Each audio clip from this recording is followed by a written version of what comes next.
தமிழ் பேசும் அன்பு நண்பர்களுக்கு வணக்கம். இன்னைக்கு வீடியோல பாத்தீங்கன்னா 3 கும்பகர்ணங்களை பத்தி தான் பார்க்க போறோம். ஒரு கும்பகர்ணன் இந்த பக்கம் பா ரஞ்சித், இன்னொருத்தர் பாத்தீங்கன்னா இந்த பக்கம் மாரி செல்வராஜ், மூணாவது சென்ட்ரல்ல நம்ம அமீர் அவர்கள். இவங்க 3 பேரும் சேர்ந்து இன்னைக்கு ஒரு சம்பவம் பண்ணிருக்காங்க. சம்பவம் எல்லாம் நடந்துச்சு.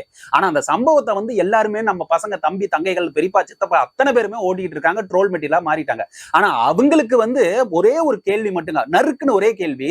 உங்களுக்கு, அதாவது நம்மளாம் ஆண்மகன் அப்படின்னு சொல்லிக்கிறோம், நம்மளுக்குன்னு ஒரு தைரியம் இருக்கும் இல்லையா? அந்த ஆண்மை தன்மை நம்ம எல்லாத்துக்கும் இருக்குது, நிச்சயம், ரைட், ஓகே. ஆனா இந்த 3 கும்பகர்ணங்களுக்கு உண்மையிலுமே இருக்கும் பட்சத்தில் அவங்க நேரா போய் நம்மளுடைய மாண்புமிகு எதிர்க்கட்சி தலைவர் உதயநிதி ஸ்டாலின் அவர்களோட ஷர்ட்டை பிடிச்சி ஒரு கேள்வி கேட்க முடியுமா? நான் கேட்கிற ஒரு 3 கேள்வி மட்டும் அவங்களால முடியுமா அப்படிங்கிறது மட்டும்தான் ஒரு கேள்வி. இது நான் கேட்கல, பொதுமக்கள் சார்பா நான் கேட்டுக்கிறேன். பொதுமக்கள் நிறைய பேர் கமெண்ட்ஸ்ல சொல்லிட்டு இருந்ததுதான், இதெல்லாம் கேட்பாங்களான்னு. அது என்ன கேள்வி ஏது அப்படின்னு சொல்லி டீட்டெயிலா பார்ப்போம். இதையெல்லாம் தாண்டி இவங்க கேட்கிற கேள்வி என்ன தெரியுமா? நம்மளோட மாண்புமிகு முதலமைச்சர் தளபதி விஜய் அவர்கள் வந்து இன்னைக்கு அமைதியாவே இருக்கிறாராம். இந்த நீட் விஷயத்துல அமைதியா இருக்கிறாராம். இப்படி எந்த விஷயமா இருந்தாலும் அமைதியா இருந்து என்னங்க சாதிக்க போறீங்க? மக்கள் பிரச்சனை அப்படியே இருக்குது அப்படின்னு.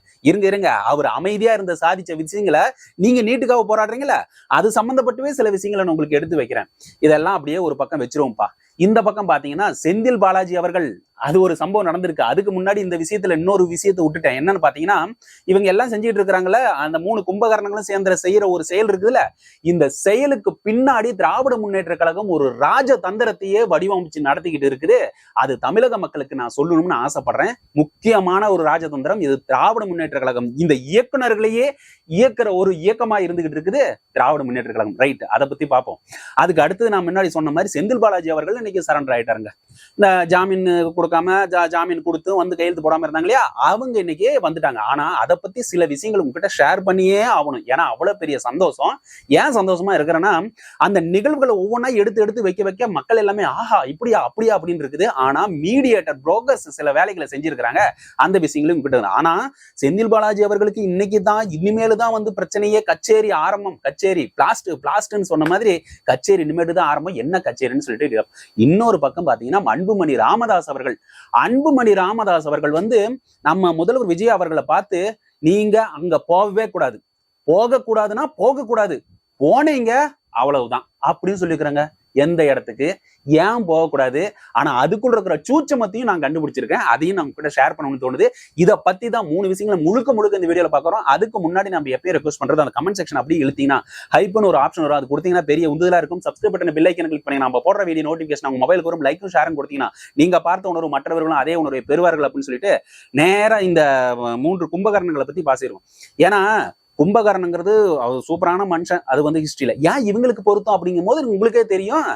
5 வருஷமா தூங்கிட்டு இருந்தவங்க தான் இவங்க. அதனாலதான் பொருத்தமான பேரா கும்பகர்ணன் அப்படின்னு சொல்லிட்டு வச்சிருக்கோம். ஒரு கும்பகர்ணனை எழுப்புறதுக்கு வந்து யானையை கூட்டிட்டு வருவாங்க. அப்புறம் பெரிய ஊதுகுழல்கள் அப்படியே வச்சு ஊதுன்னு ஊதுவாங்க. அப்பயும் எந்திரிக்க மாட்டாங்க. ஏன்னா அவங்க வந்து தூக்கத்துல இருந்தாங்க. அவ்வளவு கும்பகர்ணன் பார்த்து கதையை பாருங்க, ரைட்டு. அப்படிப்பட்ட அந்த 3 கும்பகர்ணங்களும் திடீர்னு முழிப்பு வந்துருச்சுங்க. எப்படி முழிப்பு வந்துருச்சுன்னே தெரியல. அவ்வளவு பெரிய ஊதுகளை வச்சு ஊதி இருக்கிறாரு நம்மளுடைய முதலமைச்சர் விஜய் அவர்கள். வச்சு ஊதுனதுல இன்னைக்கு எந்திரிச்சு வந்துட்டாங்க. முழிச்சுட்டு வந்துட்டு, என்னது ஆட்சியா மாறி போச்சு. நாம என்ன நினைச்சுட்டு இருந்தோம், நாம தூங்குறதுக்கு முன்னாடி திராவிட முன்னேற்ற கழகம்ல இருந்துச்சு. இன்னைக்கு பார்த்தா கலரா இருக்குது, மஞ்சள் சவுப்பாவும் இருந்துகிட்டு இருக்குது. பார்த்தா முதலமைச்சர் விஜய் உண்டு உடனே வந்துருச்சு. ரைட்டு, எதையோ ஒண்ணு பண்ணணும்ல அப்படின்னு சுத்தி முத்தி பாத்துக்கிட்டு இருக்கும்போது பார்த்தா என்னது, அங்க ஒரு கரப்பாம்பூச்சி என்னமோ ஓடுது ஒடியாருது அப்படின்னு சொல்லிட்டு பார்க்கும்போது பார்த்தா அது தூரத்துல இருக்குது, டெல்லியில. அப்ப அந்த கரப்பாம்பூச்சியை நம்ம இங்க பண்ணுனா என்ன அப்படின்னு சொல்லிட்டு கரப்பாம்பூச்சிகளாவே மாறி இங்க இன்னைக்கு ஒரு விஷயத்த பண்ணிக்கிட்டு இருக்கிறாங்க. நீங்க வந்தது அந்த கரப்பாம்பூச்சிகளுக்கு ஆதரவு கொடுக்க, அதே விஷயத்த பேச. ஆனா நீங்க பேசின விஷயம் என்ன? நம்மளுடைய நீட்டு விஷயத்தை பத்தி பேசாம தமிழக அரசாங்கத்தை விமர்சனம் எடுத்து வைக்கிறீங்க. அம்பேத்கர் சில சேலத்துல திறக்கல. இந்த பக்கம் வந்து நீட்டை பத்தி நம்ம முதல்வர் விஜய் அவர்கள் வாயே திறக்கல. அப்புறம் தலித்து அமைச்சர்கள் அத்தனை பேர் இருந்து 8 பேர் இருந்தோம். வன்னியரசு அவர்களை தவிர மத்த எல்லாருமே எங்க தலித் சமுதாயத்துக்கு என்ன செஞ்சாங்க அப்படிங்கிற கேள்வியை வரிசையா எடுத்து வைக்கிறீங்களே. உங்களுக்கு பதில் வந்து நம்ம தம்பி தங்கைகள் சொன்னதை நான் ரிப்பீட் பண்றேன். நம்ம கவின ஆணவ படுகொலைன்னு ஒண்ணு நடந்துச்சு இல்ல, அந்த ஆணவ படுகொலை திராவிட முன்னேற்ற கழகத்துல என்ன நடந்துச்சு? ப்ராப்பரா கிடைச்சதா ஏதாச்சும் நியாயம்? இல்ல. தமிழக அரசாங்கம் அமைஞ்ச அடுத்த செகண்டே அவங்க அம்மாவை கூட்டிட்டு வந்து உள்ள வச்சுட்டாங்க. யாரு? சுர்ஜித்தோட அவங்க அம்மா. கவின் வந்து இறந்துட்டாரு. ஆனா சுர்ஜித்தோட அவங்க அம்மா வந்து இன்னும் அரெஸ்ட் பண்ணி கொண்டு வச்சுட்டாங்க. ஒண்ணு. ரெண்டாவது, நீங்க அதாவது ரஞ்சித் அப்படின்னு சொல்லிட்டு அழுதிங்களே யாரு? நம்ம ரஞ்சித் எங்க அண்ணனை கொன்னுட்டாங்க. ஆமா, படுகொலை பண்ணாங்க. அது எல்லாரும் கண்ணீர் விட்டோம். அது எல்லாத்தையும் நீங்க பேசுனீங்க. ஆனா அதே அண்ணன் அந்த டைம்ல திராவிட முன்னேற்ற கழகம் இதெல்லாம் சென்ட்ரல், அதாவது சிபிஐ வர வேண்டியதில்லை, நாங்க ஸ்டேட் கவர்மெண்டே பாத்துக்குவோம் அப்படின்னு சொல்லிட்டு சொன்ன திராவிட முன்னேற்ற கழகம் கோர்ட் வரைக்கும் போய் அந்த சிபிஐக்கு போகாம தடுத்து நிறுத்தினத இன்னைக்கு மனுவை வாபஸ் வாங்கி, இல்லப்பா சிபிஐக்கு போனாதான் நியாயமான முடிவு வரும் அப்படின்னு சொல்லிட்டு தமிழக அரசாங்கம் உதவி செஞ்சு இன்னைக்கு சிபிஐ என்கொயரி பண்ண ஸ்டார்ட் பண்ணிருச்சு. இதுக்கு ஏதாச்சும் ஒரு வார்த்தை பேசுனீங்களா? அப்புறம் அந்த பழங்குடியின மக்களுக்கு அந்த பழங்குடியின மக்கள் தலித் சமுதாயம் அத்தனை பேர் இருக்கிறதுனாலயே அந்த பஸ் போகல அப்படி இப்படின்னு சொல்லிக்கிறாங்க. ஆனா இன்னைக்கு 56 வருடங்களுக்கு பிறகு அங்க பஸ் எல்லாம் போயிட்டு இருக்கு. இந்த விஷயங்கள்லாம் இந்த 3 கும்பகரணங்களை ஏன் எடுத்து பேசல அப்படின்னு நம்ம தம்பி தங்கைகள் எல்லாருமே பேசிட்டாங்கப்பா. இதை நான் ரிப்பீட் தான் பண்ணியிருக்கிறேன். ஆனா நான் இன்னைக்கு சொல்ல வர்றது புது விஷயம் என்னன்னு பாத்தீங்கன்னா, இதுக்குள்ள ஒரு பெரிய ராஜதந்திரமே அடங்கி இருக்குது அப்படின்னு சொன்னேன் இல்லையா? அந்த ராஜதந்திரத்துக்கு போறதுக்கு முன்னாடி நம்ம கும்பகரணங்கள்லாம் கேட்டாங்க இல்ல, என்னன்னு நம்ம முதல்வர் விஜய் அவர்கள் எப்பவுமே அமைதியா இருக்கிறாங்க. இந்த அமைதியை வச்சு என்ன சாதிக்க முடியும்? சாதிச்சாருல. கவின் ஆணவ படுகொலை அன்னைக்கு அதாவது விஜய் அவர்கள் எத்தனையோ போராட்டம் பண்ணாரு, அது பண்ணாரு, இது பண்ணாரு. இன்னைக்கு கவின் ஆணவ படுகொலைக்கு வாயே திறக்கலையே அப்படின்னு அன்னைக்கு சொல்லிக்கிட்டு இருந்தீங்கல்ல. அன்னைக்கு சொல்லிக்கிட்டு என்னென்ன திட்டுனீங்க பாருங்க. ஆணவ படுகொலைக்கு எல்லாரும் குரல் கொடுத்துட்டாங்க, விஜய் அவர்கள் குரல் கொடுக்கல, அப்படி இப்படின்னு கண்டபடி பேசிட்டு இருந்தீங்களே. அந்த அமைதிக்கு பின்னால் ஒரு செயல் நடந்திருக்குது. அது இன்னைக்கு இம்ப்ளிமெண்ட் ஆயிருக்கு. சுர்ஜித் அம்மாவை கூட்டிட்டு உள்ள ஜெயில வச்சுட்டாங்க. அவர் அமைதியா இருக்கிறதுக்கு பின்னாடி அந்த யோசனை போயிட்டே இருக்கும் பேக்ரவுண்ட்ல, என்ன பண்ணலாம் ஏது பண்ணலாம் அப்படின்ட்டு. நாம இப்ப போய் பேச்சுன்னு ஒண்ணு கொடுத்தோம்னா நம்மள அந்த வலையில சிக்க வச்சு, இவர் ஜாதி, இந்த ஜாதிக்கு சப்போர்ட், இந்த ஜாதி சப்போர்ட் பண்றாரு அப்படிங்கிற ஒரு வளையத்துக்குள்ள சிக்க வச்சிருவாருன்னு அவனுக்கு தெரியுமையா? அது தெரியாதவா அரசியல் நடத்தி இன்னைக்கு 1.25 கோடி ஓட்டு வாங்கி இன்னைக்கு அரசாங்கம் நடத்திட்டு இருக்காரு. சொல்லுங்க. சோ இந்த மாதிரி விஷயங்கள்லாம் இருக்கிறதுனாலதான் அமைதியா இருக்கிறாரு. அவர் அமைதிக்கு பின்னால் செயல் இருக்கும். அந்த செயல் கண்டிப்பாக இம்ப்ளிமெண்ட் ஆகும். அது நீங்க எல்லாரும் பாத்துட்டு இருந்தீங்க, ரைட்?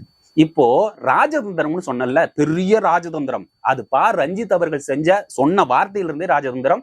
திராவிட முன்னேற்ற கழகம் இவங்க எல்லாம் ஏவி விட்ட ஏவல்கள் தான். எப்படி சொல்றேன்னா, ரஞ்சித் அவர்கள் ஒரு விஷயத்த சொல்றாங்க, நல்ல தெளிவா காதை தீட்டி கேட்டுங்க, அப்படி கூர்மையா வச்சு. ரஞ்சித் அவர்கள் சொன்ன 8 தலித் அமைச்சர்கள் தமிழக அரசாங்கம் கொடுத்திருக்கு. அந்த எம்எல்ஏ எல்லாத்துக்குமே தலித் சமுதாயத்தை சேர்ந்த அத்தனை பேருக்குமே மினிஸ்டரா கொடுத்துட்டாங்க. அந்த 8 பேர்ல வன்னி அரசு அவர்களை தவிர மற்ற 7 அமைச்சர்களும் எதுவுமே இங்க தலித் சமுதாயத்துக்கு செய்யல அப்படின்ட்டு பிரிச்சு அவரு தெளிவா வன்னியரசு அவர்களுக்கு மட்டும் ஆதரவு தந்து பேசுறதுக்கு காரணம் என்ன அப்படின்னு பாத்தீங்கன்னா, விசிக இன்னமும் திராவிட முன்னேற்ற கழகத்தில் தான் அங்கம் வகிக்கிறது.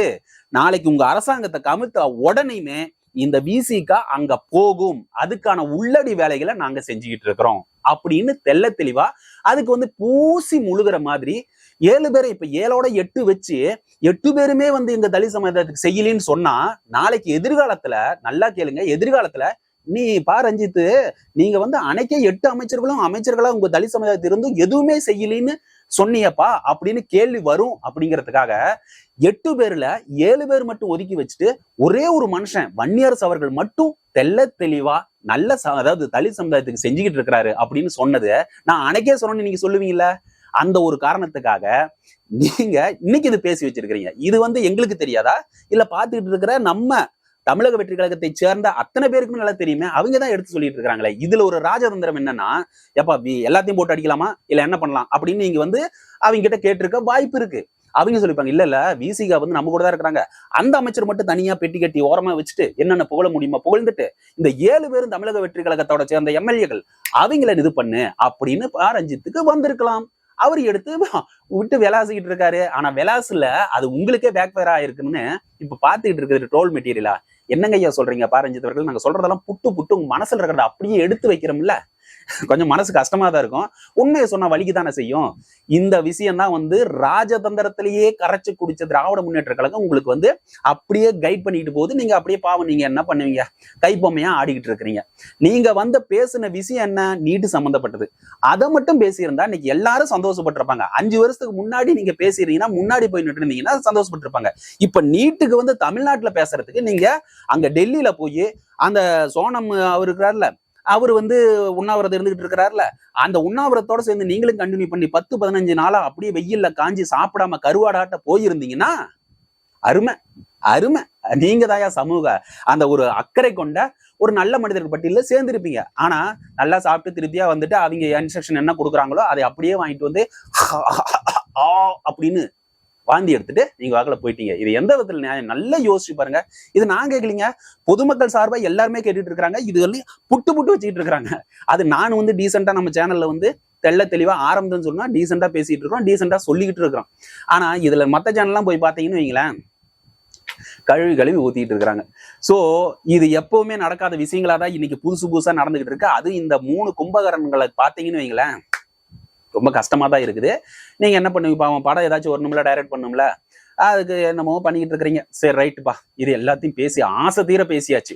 செந்தில் பாலாஜி அவர்களை பேசாம விட்டா எப்படி? நம்ம தமிழ்நாட்டில் வச்சுட்டு செந்தில் பாலாஜி அவர்கள் வந்து இன்னைக்கு வந்து சரண்டர் ஆயிருக்கு. அதாவது நீதிமன்றத்துக்கு வந்து வந்திருக்காரு. வந்துட்டு பெனால்ட்டி அது கட்டினாரு என்ன தெரியல. அந்த விஷயத்தெல்லாம் முடிச்சுட்டு வெளியே வராரு, எல்லாரும் பாக்குறாங்க. ஆனா இவர் வந்த விஷயத்தை வச்சு வெளியே ஒரு செய்திகள் உழவு இருக்கு. அந்த வந்த செய்திகளை உங்ககிட்ட ஷேர் பண்ண தோணுது. அந்த செய்திகள் என்னன்னு பாத்தீங்கன்னா, இவர் வந்து இன்னைக்கு தானே வந்து சரண்டர் ஆயிருக்கு. இங்க வந்து நீதிமன்றத்துல வந்து ப்ராப்பரா வந்திருக்காரு. ஜாமீன் கையெழுத்து போடாததுக்கு இனிமேல் கையெழுத்து போட ஆரம்பிக்கணும் அப்படிங்கிற விஷயங்களா எல்லாருக்கும் தெரிஞ்ச விஷயம் தான். ஆனா இன்னைக்கு இப்படி வர்றதுனால என்ன கேள்வின்னு பாத்தீங்கன்னா, தமிழக வெற்றி கழகத்திலிருந்து எல்லாருமே சொல்றாங்க, இன்னைமேலுக்கு தாயா இவங்களுக்கு பிரச்சனையே ஆரம்பிக்க போகுது. ஏன்னா அவர் செஞ்ச செயல்கள் வந்து எல்லாத்தையுமே நோண்டிக்கிட்டு இருக்குது நம்ம தமிழக வெற்றி கழகம். அதாவது தமிழக வெற்றி கழகம் அரசாங்கம் வந்து இவர் மட்டும் கிடையாது, ஒட்டுமொத்த முன்னாள் அமைச்சர்கள் அத்தனை பேருமே என்னென்ன செஞ்சாங்கன்னு சொல்லிட்டு மானிட்டர் பண்ணிட்டு இருக்காங்க. நம்ம முதல்வர் விஜய் அவர்களோட கரூர்ல பேசினாங்க, இங்க தொட்ட அங்க, அங்க தொட்ட இங்க, அப்படி தோண்ட தோண்ட வந்துகிட்டே இருக்குது. அப்படி தோண்ட தோண்ட வந்து முக்கிய பங்கு வகித்தவர் நம்ம செந்தில் பாலாஜி அவர்கள் அப்படின்னு சொல்லிட்டு அங்க செய்திகள் எல்லாம் வந்துட்டு இருக்கும்போது நம்ம முதல்வர் விஜய் சொன்ன விஷயம் எனக்கு டக்குன்னு ஞாபகம் வந்துச்சு. ஆஹா, தோண்ட தோண்ட வரும்போது அப்ப இவரு சும்மா விடுவாங்களா? கண்டிப்பா தோண்டுவாங்கல்ல அப்படின்னு பார்க்கும்போது தான் இனிமேல் தான் கச்சேரி ஆரம்பம். ஏன் அப்படின்னா, இவர் செஞ்ச செயல்கள் ஒவ்வொருத்தையும் எடுத்து வச்சு இந்த கேஸ் மேல அந்த கேஸ், அந்த கேஸ் மேல அந்த கேஸ், அந்த கேஸ் மேல அந்த கேஸ் அப்படியே போயிட்டு இருக்கேன். ஏன்னா செஞ்ச தவறுகள் அத்தனை இருக்குது போல. அதனாலதான் வந்து அவரே சொல்லியிருக்காரு, நான் வந்தேன்னா என்னை அரெஸ்ட் பண்ணக்கூடாது, நான் இது வேற ஒரு கேஸை போட்டு என்னை கூட்டிட்டு போயிருவாங்க அப்படின்னு. அதாவது மடியில கணம் இருக்கணும் தானே வழியில பார்த்து பயப்படணும், இது முன்னாடியே சொல்லி வச்சிட்டாரு. ஆனா இன்னொரு முக்கியமான செய்தி வந்து எல்லாம் பரவலா பேசிட்டு இருக்கிறாங்க. உண்மை தன்மை இல்லைனாலும் இது உண்மை மாதிரிதான் எல்லாமே சொல்றாங்க. எப்படின்னு பாத்தீங்கன்னா, அதாவது இவர் வந்து எம்எல்ஏக்கு பேரம் பேசுனதுல ஒவ்வொரு எம்எல்ஏக்கும் 25-30 கோடி ஆட்ட பேரம் பேசியிருக்கிறான் இப்படின்னு செய்திகள் வந்துட்டு இருக்குது. உண்மைத்தன்மை இல்லைன்னு சொல்லியிருக்கிறேன், ஆனா மக்கள் எல்லாம் பேசிட்டு இருக்கிறாங்க. சோ இதெல்லாம் உண்மை இல்லாம வெளிவரும் தெரியல, பார்ப்போம். என்கொயரியில வந்து எல்லாம் தெரிய போகுது. எனிவே அது வந்து 25-30 கோடி வந்து எம்எல்ஏக்களை பேரம் பேசுனதாகவும், அந்த இடையில வந்து பேரம் பேசி யாராச்சும் கூட்டிகிட்டு வராங்கல்ல ஒரு புரோக்கர்ஸ், அவங்களுக்கு கோடி கணக்கில் கொடுக்குற. நீ யாராச்சும் ஒரு எம்எல்ஏ எசைஞ்சு கொடுத்துட்டாங்கன்னா, நான் வரப்பா திராவிட முன்னேற்ற கழகத்துக்கு இந்த எம்எல்ஏ வந்து தமிழக வெற்றி இருக்குல்ல அப்படின்னு சொல்லிட்டா, அவர் அப்படியே கன்வின்ஸ் பண்ணி கூட்டிட்டு வர புரோக்கருக்கு 1 கோடி ரூபாய், 2 கோடி ரூபாய், அதுக்கு மேல ஏதோ ஒரு கோடி, மொத்தத்துல கோடிக்கு மேல வந்து அவங்களுக்கு கொடுக்க தயாராகிறாங்க. சரி, இவங்க தான் அப்படின்னா, இந்த இடையில வந்து யூடியூபர்ஸ், இந்த சோசியல் வந்து இன்ஃபுளுசர் நிறைய இருப்பாங்கல்ல, அவங்களுக்கெல்லாம் லட்சக்கணக்கில் கிட்டத்தட்ட 30 லட்சத்துக்கு மேல நீங்க ஏதாவது ஒரு செய்தி கிடைச்சா, ஒரு எம்எல்ஏ வந்து ரொம்ப வறுமையில் இருக்கிறாரு, அவர் வந்து கொஞ்சம் அப்படியே பண ஆசை காட்டினா அவர் வந்துருவாரு அப்படிங்கிற ஒரு விஷயம் கிடைச்சிட்டா கொண்டுகிட்டு வந்து சொன்னா போதுமையா, காது ஓரத்துல சொன்னா போதும், ஒரு 30 லட்சம், ஐயோ சாமி, இப்படி எல்லாம் இறங்கிட்டாங்க ஐயா. அப்ப இந்த பணமெல்லாம் எங்கயா வச்சிருந்தீங்க? நீங்க சொல்றதை பார்த்தா எம்எல்ஏக்கு 20-30ங்கிறீங்க, இந்த பக்கம் செய்தி கொண்டுகிட்டு வர, செய்தி கொண்டு வர்றதுக்கு 30 லட்சங்கிறீங்க, அது இம்ப்ளிமெண்ட் பண்ற புரோக்கர்ஸ்க்கு வந்து ஒரு கோடி கணக்குங்கிறீங்க. நாங்கெல்லாம் எங்கயா போகட்டும், ஏயா இப்படி எல்லாம் பண்ணிட்டு இருக்கிறீங்க? சோ இது மாதிரி செய்திகள் வந்து நடந்துகிட்டு இருக்கும் போது எனக்கு ரொம்ப கஷ்டமா இருந்துச்சு. இது எல்லாம் நடந்துகிட்டு இருக்கிறதுனாலதான் இன்னைக்கு தமிழக அரசாங்கம் வந்து, இல்லப்பா அவர் இங்க கூட்டிகிட்டு வாப்பா, மத்ததை நான் பாத்துக்கிறேன் அப்படின்னு சொல்லிட்டு இன்னைக்கு வந்ததுனால இனிமேல் தயாரா இருக்கும். யாருன்னா, ஏற்கனவே வந்து நான் முன்னாடி வீடியோ சொன்ன மாதிரி இவரு லகானி அவர்கள் வந்து இப்ப தலைமைச் செயலாளரா வந்து இங்க இன்னைக்கு போஸ்டிங் கொடுத்திருக்கிறதா ஒரு செய்தி பார்த்தேன் பிளாஸ் நியூஸ்ல. சோ அவங்க வந்ததுல இருந்து அவர் யாருன்னு பாத்தீங்கன்னா, தலைமைச் செயலாளரா யாரு, நம்ம செந்தில் பாலாஜி அவர்கள் மின்சாரத்துறையில இருக்கும்போது அவர் என்னென்ன பண்ணாரு எல்லாமே இவர் விஷயத்துக்கு தெரியறதுனால இவங்க எல்லாமே கேப்சர் பண்ணி இவர் மேல என்ன பண்ணணுமோ, என்ன முறைப்படி ஆக்ஷன் எடுக்கணுமோ அது எல்லாத்தையும் பண்றதுக்கு தயாரா இருக்கிறாங்கிறது தான் நிதர்சனமான உண்மை. அதனால செந்தில் பாலாஜி அவர்கள் வந்து ஆட்டம் இனிமேட்டுக்கு ஆடுனாங்கன்னா, தமிழக அரசாங்கம், அதாவது தமிழக வெற்றி கழகத்தோட அரசாங்கம் அது ஆட்டத்தை அடக்கி வைக்க தயாரா இருக்குதுங்கிறதான் எல்லாம் கண்கூட நீங்க பாத்துக்கிட்டு இருக்கிறீங்க. ரைட், இது ஒரு பக்கம் இருந்துச்சுன்னா, நான் ஏற்கனவே அன்புமணி ராமதாஸ் அப்படின்னு சொல்லிட்டு ஒருத்தர் இருக்காருல்ல, அவரு வந்து நீ போகக்கூடாது, நம்ம தமிழக முதலமைச்சர் விஜய் அவர்கள் அங்க போகக்கூடாது, இப்படி போனீங்கன்னா அது தமிழக வெற்றி கழகத்துக்கு தமிழ்நாட்டுக்கே ஒரு பெரிய அபத்தம் உண்டாயிரும் அப்படிங்கிறாரு. என்னப்பா போகக்கூடாது?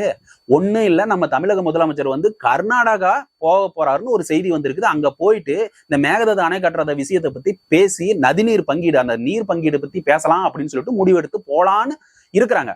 உடனே இவர் வந்து அன்புமணி ராமதாஸ் அவர்கள் வந்து எதுக்குறாரு, போகக்கூடாது, ஏன் போகக்கூடாது, என்ன போகக்கூடாது? எனக்கு அப்படியே பட்டதை அப்படியே டக்குன்னு சொல்லிடுறேன். அங்க போய் அந்த நதிநீர் பங்கீடையும் அந்த அணை கட்டுற விஷயத்தையும் சால்வ் பண்ணி சுமூகமான முடிவு எடுத்துட்டா அதை வச்ச பல வருடங்களாக அரசியல் நடத்திட்டு இருக்கிற இந்த கட்சி, பாட்டாளி மக்கள் கட்சி, நம்ம அன்புமணி ராமதாஸ் அவர்கள் என்னையா பண்றது? நம்ம வேற நடந்து வர நடைபயணம் பண்ணணும், போராட்டம் பண்ணணும். இந்த ஒரு நதிநீர் பிரச்சனை ரொம்ப காலமா இருக்குது. இது இவங்க டக்குன்னு வந்து பொசுக்குன்னு சால்வ் பண்ணி விட்டாங்கன்னா நம்ம அரசியலுக்கு பேசுறதுக்கு என்ன இருக்குது? நம்ம கட்சி போராடுறதுக்கு எதுவுமே இல்லையா? எல்லாமே இப்படி செஞ்சுட்டு வராங்களே. நல்ல நல்ல விஷயங்கள்லாம் இவங்களே செஞ்சுட்டு வராங்களா? இவங்களே செஞ்சுட்டு வந்தா எதுக்குயா கட்சி? பாமக எதுக்கு, விசிக எதுக்கு, திராவிட முன்னேற்ற எதுக்கு, அண்ணா திராவிட முன்னேற்ற எதுக்கு, இப்படி ஒவ்வொரு கட்சியுமே எதுக்கு, நம்மளுடைய நாம் தமிழர் கட்சி எதுக்கு, இப்படி எல்லா கட்சிகளுமே வந்து தேவையில்லையே, எல்லாத்தையும் நல்லது செஞ்சுட்டு வராங்களே. அதனால விடக்கூடாது. இவர் அங்க வந்து கர்நாடகா போக விட்டோம், அவர் சால்வ் பண்ணிட்டு வந்துருவாரு. சால்வ் பண்ணிட்டு வந்துட்டா நம்ம கட்சிகளுக்கு எதுக்குமே வேலை இல்லை, அதனால போக விடக்கூடாது அப்படிங்கிற ஒரு நோக்கத்தை கூட பண்றாரோ அப்படிங்கிற ஒரு சந்தேகம் வருதே இல்லையா? நல்லதுக்கு தானே போற. நீங்க போராட்டம் பண்ணுனீங்க, அவங்க போய் பேசிட்டு வர்றதுக்காக போறாங்க, பேசிட்டு வாங்க.